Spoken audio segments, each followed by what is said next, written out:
The Boston Tea Party is like one of the most famous events in American history. But what if I told you there's more to the story than you might think? Okay, so it all went down on December 16, 1773 in Boston Harbor. The British had just passed the Tea Act, which basically gave them a monopoly on tea sales in the colonies. And the colonists were not happy about it. So a group called the Sons of Liberty, led by Samuel Adams and John Hancock, decided to take matters into their own hands. They sent out a bunch of invitations to a massive party. And then, on the night of December 16th, a bunch of colonists, dressed up as Mohawk Indians, boarded 3 ships, the Dartmouth, the Eleanor, and the Beaver, and dumped 342 chests of tea into Boston Harbor.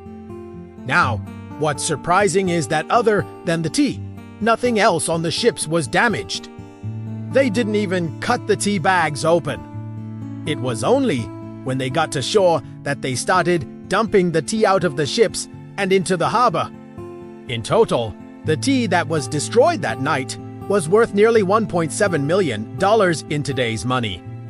And many of the participants kept their involvement in the Boston Tea Party a secret for decades.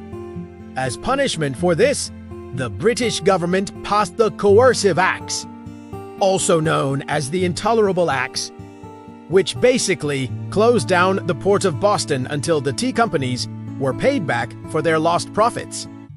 And this event, along with many others, pushed the colonies closer and closer to revolution. Now, the Boston Tea Party is often seen as a symbol of protest against tyranny, and it definitely was that.